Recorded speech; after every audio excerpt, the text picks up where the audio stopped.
नमस्कार दोस्तों, आप देख रहे हैं जनता से रूबरू। चलते हैं खबरों की ओर। रायगढ़ नगर पालिका निगम के महापौर को लेकर अविश्वास प्रस्ताव 31 अगस्त 2023 को बीजेपी नेता प्रतिपक्ष पूनम सोलंकी के द्वारा कलेक्टर को दिया गया था। इसका प्रस्ताव को लेकर आज रायगढ़ के कलेक्ट्रेट के सभा कक्ष में इसका अविश्वास प्रस्ताव पर आज विशेष सम्मेलन हो रहा है।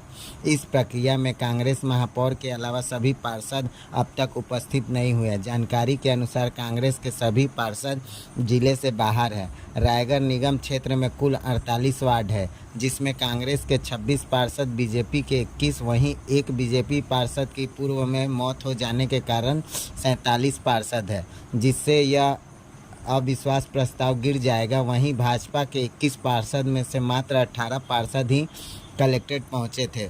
पत्रकारों द्वारा पूछे गए सवालों के जवाब में आपके 3 पार्षद क्यों नहीं आए, तो नेता प्रतिपक्ष पूनम सोलंकी ने कहा कि वह अस्वस्थ होने के कारण 3 पार्षद नहीं आए। आपकी कांग्रेस के द्वारा यह बताया गया कि भाजपा के ही एक पार्षद आज विधायक प्रकाश नायक, सभापति जयंत ठेठवार और महापौर के समक्ष रायपुर में विकास कार्यों को देखते हुए मुख्यमंत्री भूपेश बघेल के प्रवेश कर रहा है। आइए जानते हैं, देखते हैं पूरे वीडियो। Role sir. आज रायगढ़ नगर निगम में महापौर के लिए अविश्वास प्रस्ताव का सम्मेलन बुलाया गया था। जैसा कि नगर पालिका अधिनियम में निर्धारित है, उसके अंतर्गत पूरी प्रक्रिया करके आज सम्मेलन बुलाया गया था। 11 बजे से सम्मेलन की प्रक्रिया आरंभ की गई थी और सम्मेलन के दौरान जो सामान्य कोरम है पूरा होने के पश्चात प्रक्रिया आगे बढ़ाई गई। लेकिन जो उपस्थित पार्षद थे उनमें से किसी के भी द्वारा मतदान प्रक्रिया में भाग नहीं लिया गया और वो लोग मतदान में भाग नहीं लिए। चूँकि किसी के भी द्वारा मतदान प्रक्रिया में भाग नहीं लिया गया और इसलिए जो अविश्वास प्रस्ताव था वो पारित नहीं हो पाया। अविश्वास प्रस्ताव नहीं। रायगढ़ की जनता भली भांति जान रही है कि जो शहर सरकार है वो किस हद तक रायगढ़ का विकास कर पाई है। इनके आपसी वर्चस्व की लड़ाई में रायगढ़ का विकास लगभग रुक गया है। कई कांग्रेसी पार्षद जो हमें सहयोग देने के लिए आतुर थे, उन्हें ये कांग्रेस पार्टी ने डर की वजह से कि कहीं उनका अविश्वास प्रस्ताव सफल ना हो जाए, उन्हें अन्यत्र कहीं अंडरग्राउंड कर दिया गया है। उनका यहाँ अनुपस्थित होना सीधे रूप में दर्शाता है कि वो डरे हुए हैं। अगर ऐसी स्थिति नहीं होती तो आज उन्हें इस अविश्वास प्रस्ताव में शामिल होने दिया जाना चाहिए था।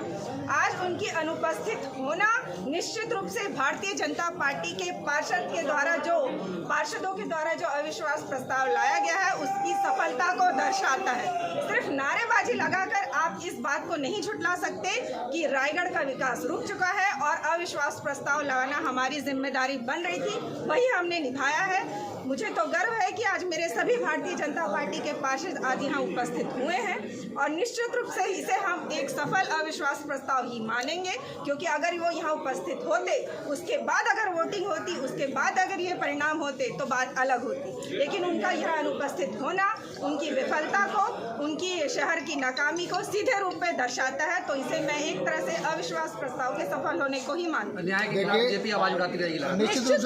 निश्चित रूप से ये हमारी नैतिक जिम्मेदारी थी, विपक्ष धर्म था और हम वही निभा रहे थे और आज भी उसी कड़ी पे हमने ये अविश्वास प्रस्ताव लाने का निर्णय लिया था और हमने लाया। कहा जा रहा है कि समय तक तो भाजपा के भी कई पार्षद नहीं आए। नहीं, बिल्कुल नहीं, ऐसा कुछ नहीं है। बैठक का कोरम भारतीय जनता पार्टी के पार्षदों की सारी उपस्थिति में बैठक का कोरम पूरा किया गया। बैठक की कार्यवाही भी प्रारंभ की गई।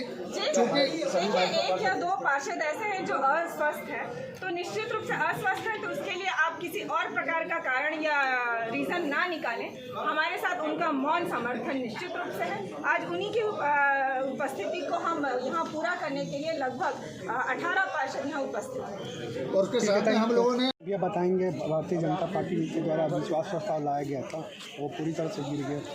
भारतीय जनता पार्टी के द्वारा स्थानीय मेयर के विरुद्ध अविश्वास प्रस्ताव लाया गया था। वो भारतीय जनता पार्टी के 21 सदस्य थे, उसमें केवल 18 ही उपस्थित हुए। तो भारतीय जनता पार्टी शहर का विकास नहीं देख पा रही थी। जो कांग्रेस के पार्षद हैं वो अपने क्षेत्र में और पूरे रायगढ़ का नगर निगम क्षेत्र का विकास कर रहे हैं और भारतीय जनता पार्टी यहाँ चुनाव से पहले आरोप लगा रही थी कि कांग्रेसी पार्षद असंतुष्ट हैं, वो लगातार उनके संपर्क में है, लेकिन भारतीय जनता पार्टी अपने कुंबे को नहीं समेट पाई। तो आपको अभी भी महसूस हो जाना चाहिए कि भारतीय जनता पार्टी छोटे छोटे गुटों में बटी हुई है, निहित स्वार्थ के लिए राजनीति कर रही है। और एक सनसनी बात आपको बताना चाहता हूं कि भारतीय जनता पार्टी के एक पार्षद आज रायपुर में माननीय विधायक जी, माननीय महापौर जी, माननीय सभापति जी रायगढ़ के विकास को देखकर, उनके वार्ड के विकास को देखकर आज कांग्रेस पार्टी में प्रवेश किए। भाजपा के द्वारा ये भी कहा जा रहा है कि एक कांग्रेस के पार्षद को जानबूझकर नहीं लाया गया, क्योंकि जानबूझकर नहीं लाया गया। खिसियानी बिल्ली खंभा नोचे। जब सबको मालूम है कि पार्टी इसमें व्हीप जारी करेगी और अपने अविश्वास प्रस्ताव के बारे में अपनी रणनीति बनाएगी, भारतीय जनता पार्टी ले आती ना, उनको तो बहुत वो था। अभी वो बाइट भी दे रहे हैं कि सभापति और महापौर में नहीं पट रहा है, पार्षद नाराज हैं। नाराज तो भारतीय जनता पार्टी के पार्षद है जो उनके 21 के 21 नहीं पहुंचे, केवल 18 पहुंचे। ये बड़े शर्म की बात है। भारतीय जनता पार्टी को इसमें चिंतन करना चाहिए।